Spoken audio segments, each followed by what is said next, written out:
Hello everybody, Megazard here. I'm back at it again to give y'all another very exciting Gamers Brief where I take the time out to sit down with all y'all and go over all the gaming news that happened within the past week. And with this Gamers Brief, man, there's like 4 major things that encompasses everything I kind of want to talk about, with, you know, some of them having multiple details within each major bullet point. So first I'm going to talk about the Xbox Series X, as we got more details from Phil Spencer over the system. We got some brand new PlayStation 5 details from a retailer that I sure enough wasn't expecting to give out that information, compared to Sony actually giving out their own information over their own system. Then we got Plaitnum game project updates, which actually revealed the second project for that Plaitnum 4 thing that was issued, as well as an update on the Wonderful 101 and its release date. And then the last thing will be Pokemon Day, as that happened yesterday, where Pokemon just had like a whole bunch of different things planned out. We got little polls that came in through with people voting on their favorite Pokemon and such, release dates for certain movies and stuff, and then a brand new mythical Pokemon that was actually released on that day though. So without any further ado, let's go ahead and dive down into the nitty gritty of all these news topics that happened within this week. So starting off on Monday, February the 24th, the Xbox Series X gets brand new details on a blog post from Phil Spencer, and they kind of just released like a picture of the Xbox Series X with some major bullet points to the side, stating some of the key features, and then there was also like several little other smaller details that basically fit underneath each one of them bullet points. So right off the bat, we can see that it's going to have 12 teraflops, it's going to have variable rate shading,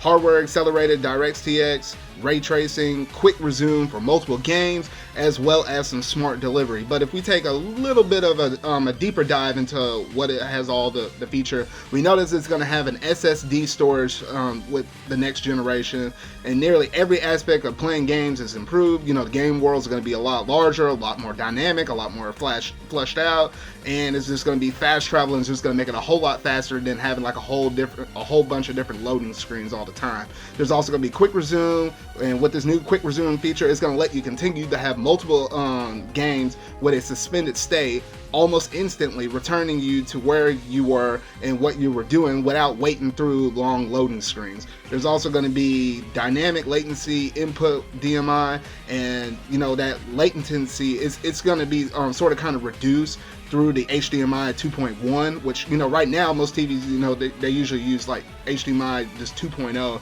but with this 2.1, it's going to allow auto low latency as well. And then also this system is also going to be able to support up to 120 frames per second. Now normally with most games it's usually a combination of either 30 on the low end or a typical standard for like most shooters, so to say, on 60 frames per second. But this system is going to push the boundaries even further and allow certain developers to even get up all the way up to 120 frames per second. And then also with this system, it's going to be backwards compatible with almost everything Xbox related. So you're not only going to be able to play your Xbox One games, you can even go back and play Xbox 360 and even all the way back to the original Xbox games. So all of that should be pretty cool for all Xbox owners. And there's also a new feature that they're going to do on here called Smart Delivery, and this technology empowers you to buy a game once you know that whether you're playing it on the Xbox One or the Xbox Series X, you're getting the right version of the game whatever Xbox you're playing on.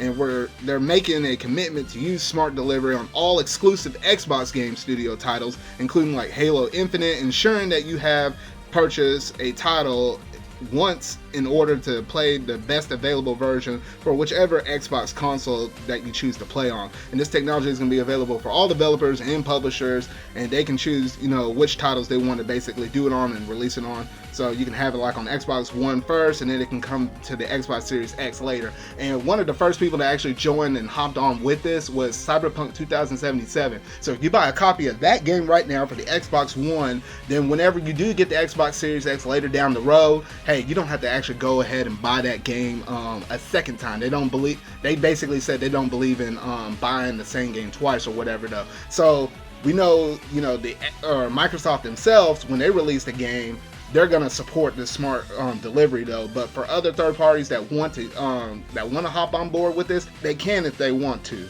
Now I don't think every third party is gonna jump on this, because you know, with remakes or remasters or re-release or ports, you know, those tend to sell really well. So I don't think everybody's gonna hop on it though, but it is cool to have that option and to have that feature. And it's just, you know, it's just good service for all of those that might own an Xbox right now, and it's just gonna please the fans at least with having this option available. So that's some pretty cool information on the Xbox Series X, and it's been surprising, the matter of fact, that, you know, the Xbox Series X has given us so much information over what the new series is about, and we really hadn't heard crap about the PlayStation 5. Well, that is until now, because on Tuesday, February the 25th, we got some new details on the PlayStation 5 since like a forever ago, from several months ago when PlayStation just released like a little tiny little tweet out and said a few things about it though. But now we got some more information. However, it's not from PlayStation, no. It's actually from GameStop. GameStop, out of all people.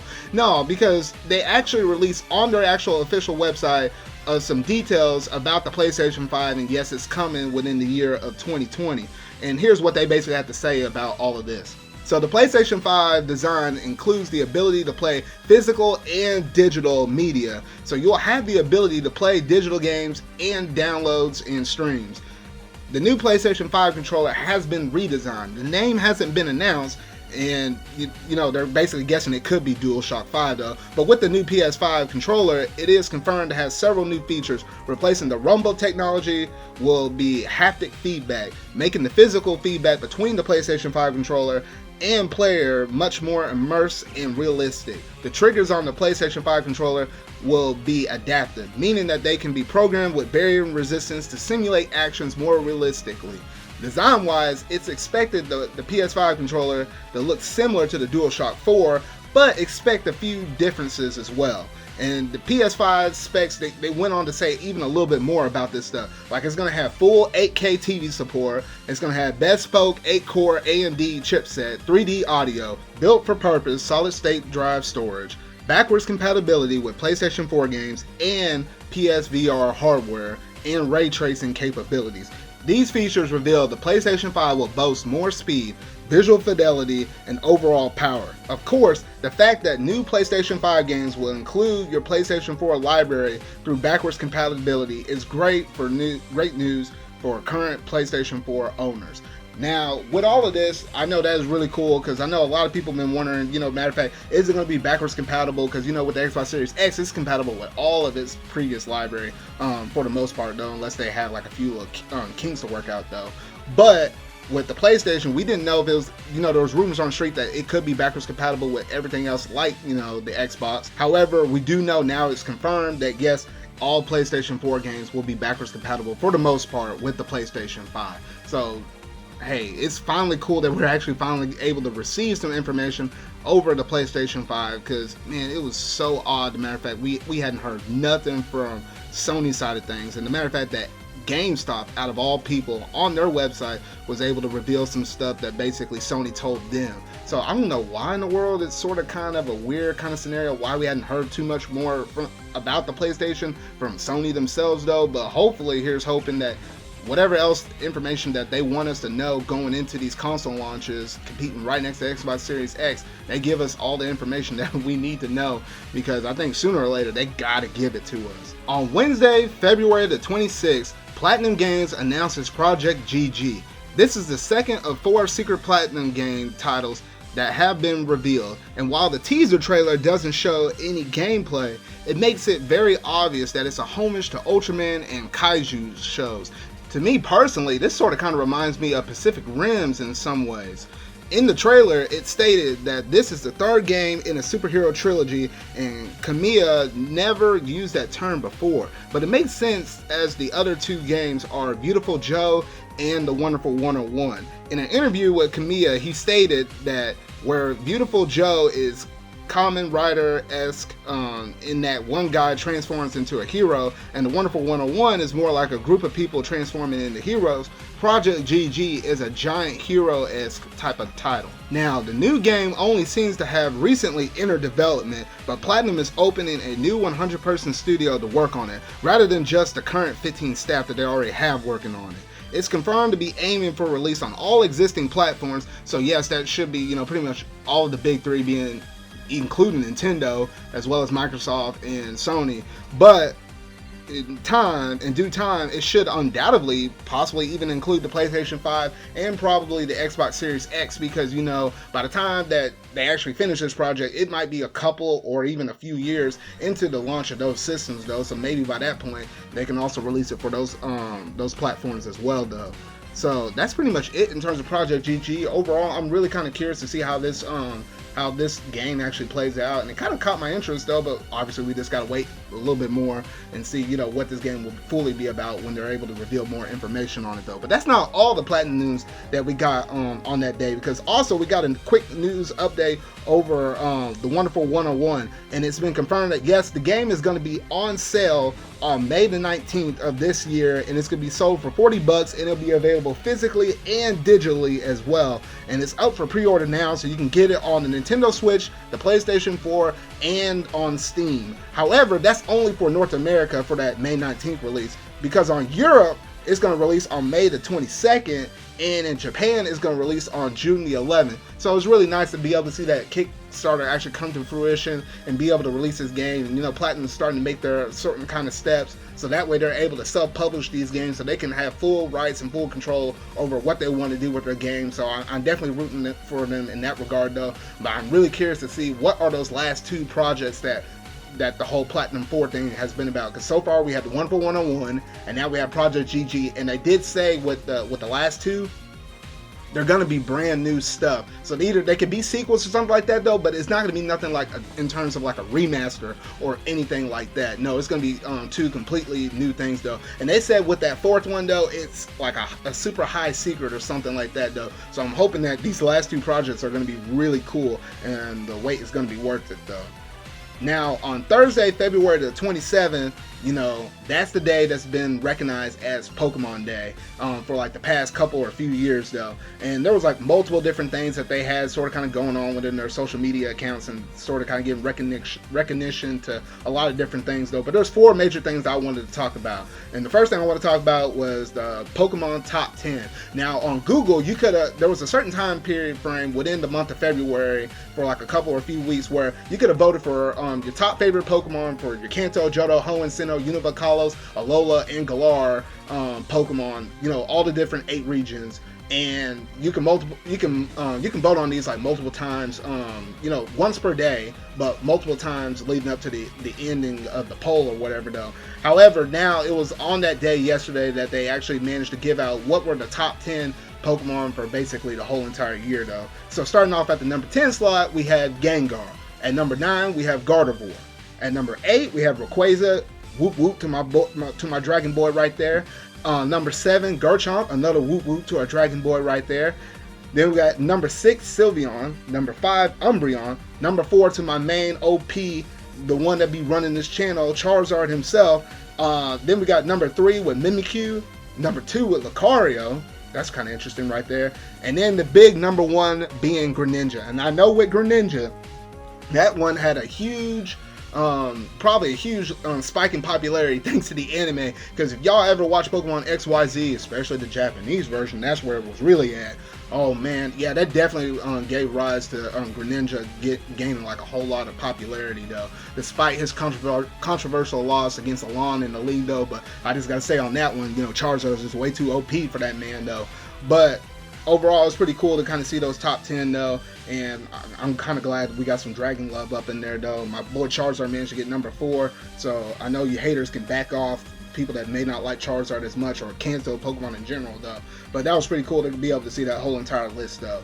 Now the second thing is there's going to be a brand new sort of kind of event that's going on in the wild area for Pokemon Sword and Shield, because the wild area event has shifted in conjunction with the Pokemon Day. So from now until March the 1st, across Pokemon's birthday, Mewtwo and the Kanto starters will be appearing in max raid battles alongside Gigantamax, Grimmsnarl, Kingler, Hatterene, Orbeetle, and Toxtricity.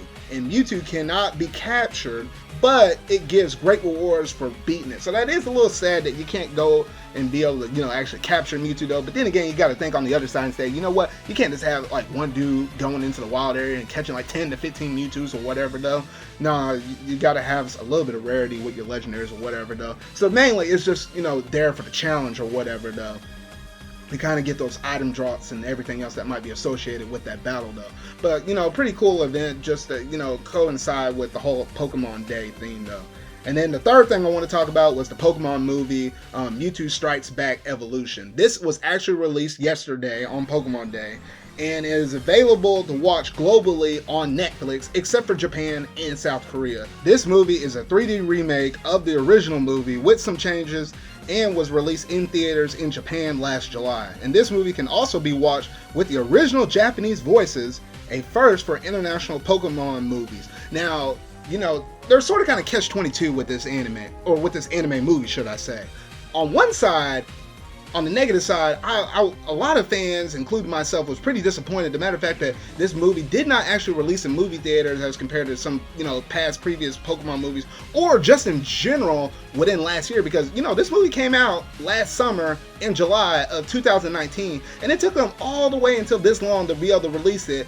And out of all places, they put it on Netflix or whatever though, which I certainly was not expecting that. I thought by now you'd think they would have probably stuck the movie on TV or whatever though. But the matter of fact, this went on Netflix. I'm like, okay. At least they didn't forget about the movie though. But on the other side though, the matter of fact that you can actually listen to the movie with Japanese audio legally for like the first time for a Pokemon movie, that's actually pretty cool in itself though. And also with the movie, I'm able to confirm that yes, this does have the original Japanese score in terms of the music with it. So you could ideally listen to the dub, the voice actors, but also still have the original Japanese score with the music, which for most people, hey, we will sit down and watch the dub or whatever though, but the music was the main thing that was killing us, with Goldfarb, putting his own little spin off on it though. But that is really cool and really nice. Matter of fact that yes, with this movie, we'll be able to watch it with, Japanese audio. You can do English subtitles if you want to though.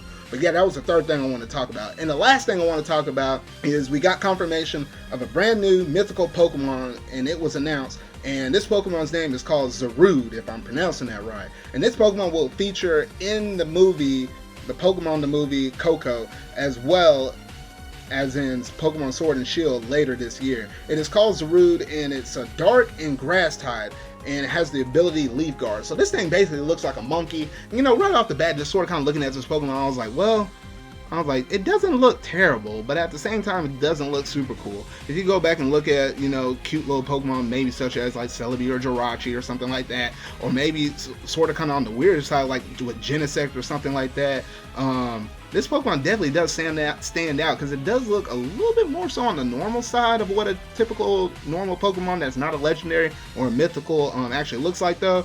But overall, I'm kind of curious to see, because, with different adaptations of it, like when we actually get to see it within the game itself, or maybe we get to see it within the movie that's going to be able to feature, and maybe that'll sort of kind of help, persuade different people that may be feeling a little bit iffy with this mythical Pokemon so far, though. But that's pretty much it in terms of all of the Pokemon Day news that basically dropped out. Those were like the four major things that happened. But then, they also take the time out on that day to say, go throughout the many different memories you had, whether you're playing the TCG or the video games or watching the movies or the anime and all that other good stuff though. They just took that whole day aside to, just interact with all different Pokemon trainers around the world and stuff like that though. But that is pretty much it in terms of all the news updates that I have for y'all for this week. So let me know down in the comment section down below, what all did you think about the new features and stuff that was released by Phil Spencer in that blog post about the Xbox Series X? And then what did you think about the features that were confirmed, not by Sony, but by GameStop, about the PlayStation 5 and what all it's going to entail so far from what we know? And then as well as what did you think about the Plaitnum projects, about the Wonderful 101 releasing fairly soon within the month of May for at least us that are here in North America, as well as the new Project GG. And then what all did you think about the Pokemon Day announcements, and was there any cool announcements they had managed to make, or were you reflecting back on many of the past memories that you might have had playing the different Pokemon games, the TCGs, watching the anime, the movie, etc., and anything else in between though, the spin-offs, all of that good stuff though. But let me know down in the comment section down below what all you thought about these the news that happened within this week though. So that about does it for this video, y'all. So remember, y'all, until whatever video I make next, this is Megazard X signing out for this week's Gamers Brief.